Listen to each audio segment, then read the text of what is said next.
begin. Look, everybody. Welcome to Interactive Friction Out of the way! episode 10. I'm driving. Oh shit! Oh shit! We're good. I am Brandon Carey. Joining me is professional destruction derby driver Sam Callahan. Yep. See in the passenger seat. That's Brandon right there. See, he's right there. And I'm right here. I'm driving. Yeah, that's me in the grass skirt. That's right. He looks pretty good on it. You know, he's got the flower in his head and everything. Plays a mean hula. Oh, green leaves. I want to grab some. So we're driving. I gotta grab some green leaves though. I gotta. Once again, half the screen obscured by the fucking Jeep. I just gotta grab some green leaves for later. Better safe than sorry.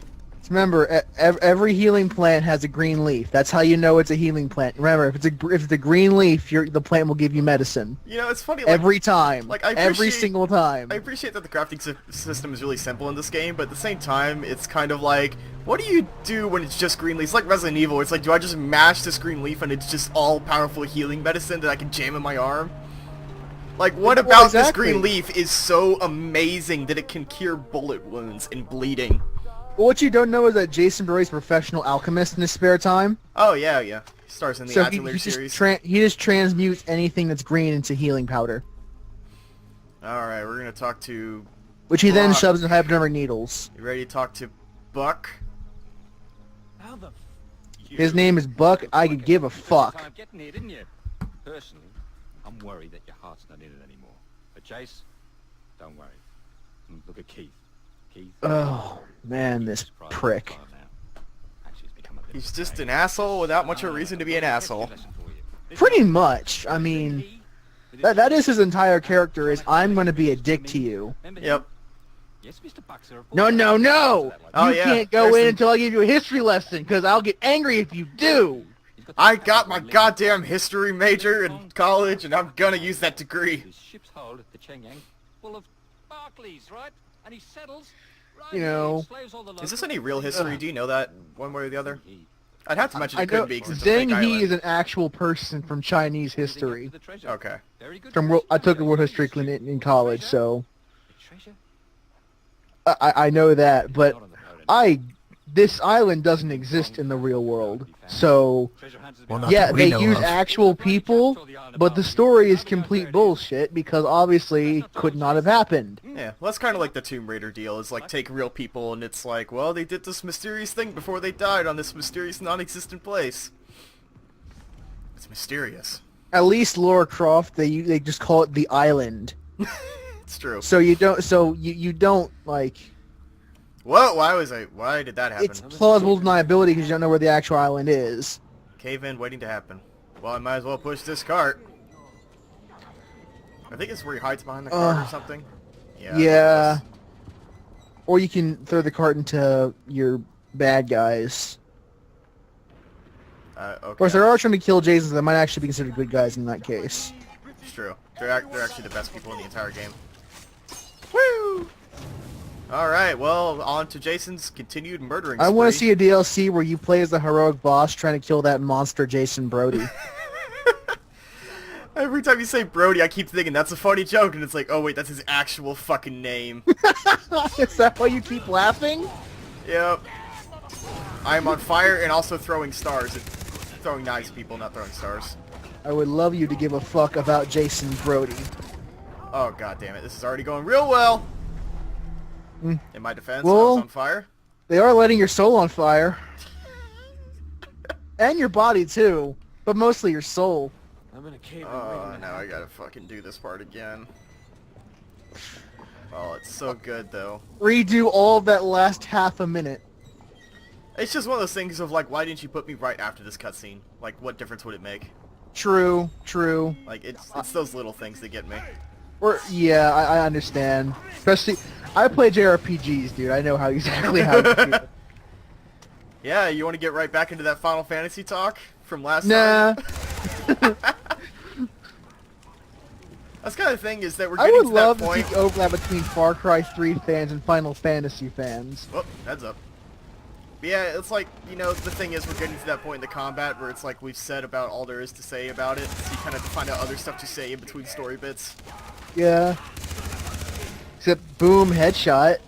I think the only thing we never really mentioned specifically is that the shooting actually, we must have like the first episode, the shooting feels really good. Yeah. Regardless of all the other problems. That is true. This game does feel really good to play. Is that what kinesthetics is, if I remember correctly? Game feel? Yeah. Yeah, that is the aesthetics of motion. Motion aesthetics. I forget how to change small tones. Alright, it's all the same menu. Great.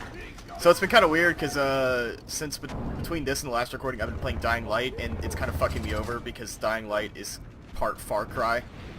So, like, all, like, the radial menu stuff is fucking me over. But it's a far cry from Far Cry. Yeah, but you get to climb radio towers in Dying Light. Oh, you seriously? Yeah, you do. You actually literally climb literal radio towers. They do not unlock parts of the map, though. Motherfucker, even you can't get away from Ubisoft's game design. Yeah, it's like it's not even a Ubisoft game, and it's still Ubisoft game design. Yeah. That's the sad part, is like Ubisoft is infecting other games. Yeah, and Ubisoft loves those fucking towers, man.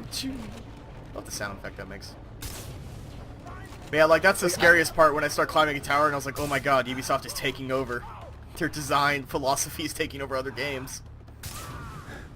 What a terrifying thought. Like I said, this Indiana Jones section, these set pieces do play well. And they're really fun. Yeah. The problem is just that the story wrapping these sections is complete and total garbage. Yeah, it's... I don't really know how else There's no reason for us to really be here, because what should happen is that Jason stabs the shit out of Buck and then tortures him until he tells him where our friend Keith is. That would be like such a great thing if like you had a set of choices in the game where it's like, hey, what do you want to do? And it's like one of them was like, give in to the dark side and torture him. It's like, of course I'll fucking torture him. That'd be so much simpler. It would make my life so much easier. And then we would have our friend, and this would be the end of this, and we go home. And then we go home, and then we fantasize about how we could have fucked Citra and had the good ending. But we chose the bad end. I mean, it's kind of like how, you can talk about Far Cry 4 slightly, but like they addressed this in Far Cry 4 where Pegman in the beginning goes, if you wait 15 minutes, we'll just take you to your mother's ashes and we'll end the game. Sure enough, if you wait 15 minutes, he does exactly what he said he would. Bye-bye. Yeah, it's a really... Whoa, shit. It's a really weird thing that he doesn't point out until like the very end of the game, and like he has this cutscene. I guess we're spoiling the shit out of Far Cry 4, but might as well at this point. If you're watching this, we're spoiling everything we talk about. I mean, I'm just using that as a basis of comparison to how, like, this game, you will go through the set pieces and fuck any sort of logic. Yeah, like, God, 4 doesn't even have a great story, but it's so much better than 3. Gotta bring the roof down. The only thing I would probably say is that it's better, and yet at the same time it's a little more boring, just because I like the idea of like the tropical setting and, you know, the characters and all that. They're just really poorly written.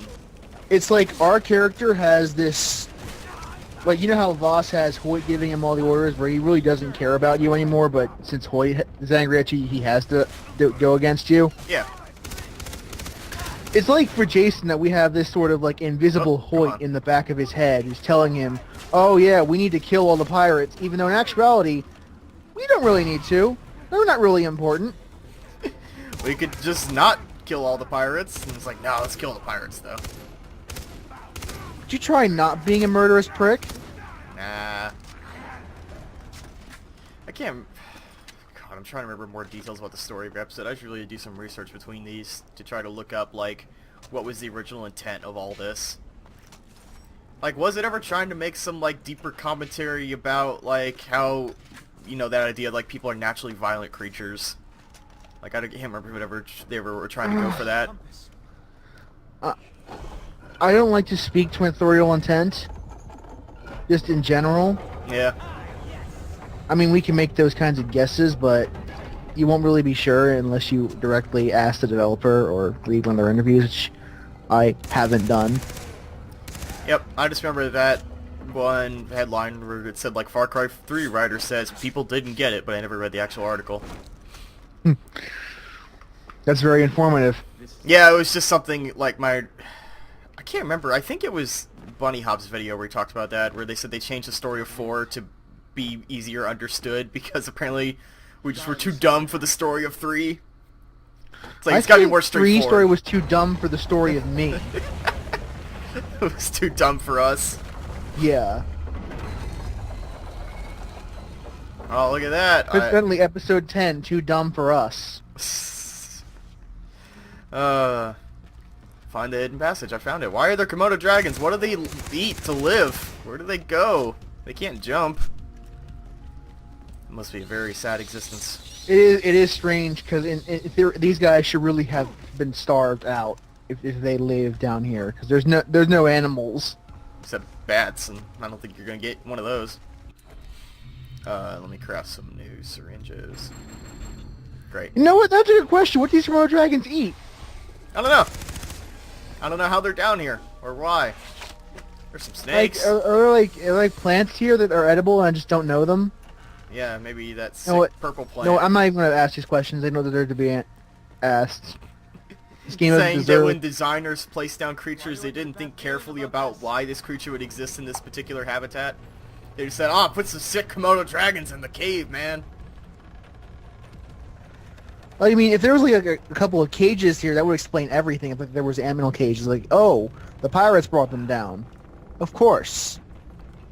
Like, all you need is a couple little things. You don't need to outright say where they're coming from. Just like something that hints towards what they could have come from. Yeah, that's all I'm asking for, developers. And that's my story. And then Jason suffocated in a cave. Yeah. If only. That'd be great. I was like, the longer this goes on, just the more hatred we have for him. Well, I've had this. You're developing it. Yeah. That's kind of the thing is when we first started this, I don't remember hating Jason this much, but on my second run through, like, you know, because when I first played 3, I had not developed this, like, really critical way of looking at games before. Yeah. So now that I have, I'm looking at this and going like, oh my god, this is the worst. Assassin's Creed 2 for me. That was Assassin's Creed 2's story for me. I can't remember what my I did not realize how bad Carnival was at the time. How it makes absolutely zero sense. Yeah, I don't remember what my turning point was, but it was definitely, it might have been like Strider whenever I started writing or whatever. It's hard to say. But yeah, like I was actually having a conversation earlier with some people on Twitter about The Walking Dead Season 2 and like all the problems I have with it, and I was like, Yeah. And we were talking about I saw a bit of that. Yeah. And we were talking a bit of, you know, at one point he was like, well, you know, I can peel back behind the curtain, but I don't have to see that when I play the game. And it's like, dude, I can't not think critically about a game when playing it. Yeah. So when I was playing The Walking Dead Season 2, all I could see were all the problems with it. It's totally different when you actually start writing about games. You think everything immediately leads to some sort of article or something. Yep. Why is my gun invisible? Oh, there we go. I had that in this section too. That I had that same glitch. The gun would just like across go different transparent. versions of the game, no less. Yeah. So in this exact area as well. That's amazing. The gun would just go transparent, and I didn't really know exactly why. I mean, it still was fully functional. Yep. It just turned transparent. I remember back when me and Chris played Dead Space 3, he had a glitch a few times where the guns went invisible. Oh man, the white light was a loading screen. Can we not bring up DS3 word? You put a tracker on me, didn't Well, what about when Dark Souls 3 comes out? Favorite pupil. I'll accept that. Stay away from me. Are you calling the shots now? Is that what you're doing? Oh god. Apparently I'm no longer calling the shots. So Oh yeah, you put a tracker on it. And don't touch that guy with your bare hands. He might be diseased. See, this is the point where it's just like, hey, shoot him in the knee and be like, hey, if you want your friend Buck to live, I'll fucking shoot both his kneecaps out. Hector. Yeah, see, this is the part where you Also, would go, you know what? Apparently I'm Is there back. any Fucking implication? shoot him. Is I there don't any care. Is there any implication that Hector's a real person, or could he just be talking to nobody? Any closer, buddy? There is a high chance of him being Just being totally shit. bluffing. What, are you serious? Yeah. Yeah. Because you I never would just hear, you love- never even hear like distorted mumbles on the other side. Go on, put the compass piece in. So it's like, I wonder if he's just completely bluffing you the whole time. That's where you shoot the phone out of his hand, because you have an assault rifle in your hand right now. Yep. He turns his back and you have 4 different guns on you. I mean, we'll get to the part where we take care of him in time, and it's going to be equally stupid. But Yeah. it's like this is Hey, this let's go is like talk to Buck for our next mission. this is like your second missed opportunity to kill this fucker and be done with him. Okay. Thank God I unlocked a whole bunch of these outposts while we were gone. I mean, yeah, but there's like there that was one square right there that I missed. Oh well, we'll get to that. Have some hot radio We're client gonna actually be able to get to the end of this during our recording session tonight. Hopefully, the Indiana Jones bullshit. I'd imagine we get at least that far. Skill points. Oh, I've got. And that will give us some more things to talk about because this is fucking the filler. part. I don't know what else to say. I should probably get 6 slots of health regen, pistols, shotguns, loot takedown. Let's get loot takedown because that's nice to have. That's a convenience upgrade, but a good one. Oh, we should probably start working towards soft landing and deep breath because that'd be really nice. Alright, so I guess we'll get fucking steady aim. Deep breath isn't that helpful, but soft landings. It's kind of Like unnecessary. Since this game's fall damage is completely randomized, being able to reduce it by half will soften those particular blows in both literal and metaphorical sense. Yeah, you know, every time you fall, it just rolls a dice and goes, and you will die! Yeah, I had literally like tripped on a rock and lost a whole section of health. I like the idea of this in-universe explanation of just like Jason trips over a rock and just goes, "Oh God!" It's like breaks his leg over like a God, pebble. I can't feel my leg anymore. And yet he could jump off a cliff and be like, "Oh, yeah, it kind of hurt a little bit." Like, just what the fuck? Who designed the fall damage in this game? Oh, and we're about 17 minutes in, by the way. Okay. Man, that lasted way longer than I thought. I don't know how long this next mission is. Probably around a similar time. Probably. Although this is the part where we actually get the fucking dagger. Well, we can probably start it up and then call it. Yeah. Yeah, that guy's name is Buck, remember. Sprinting and reloading. That thing I made in the post episode 9 where I said I had to Google him, that wasn't a joke. I literally I got to the point where I was writing the article, I was like, what is this dude's name again? Because I forgot. And I had to look it up. Oh, right. His name is Buck. Right. You know, you could ask me and be like, I don't fucking know, it's the dude with the tattoo. That's actually his nickname. He has some actual, like, Nancy boy pussy name. But but everyone calls him Sir Buck. Reginald. It's his real name. Oh, I wish his name was Reginald. That'd be a fucking great name for a guy like that.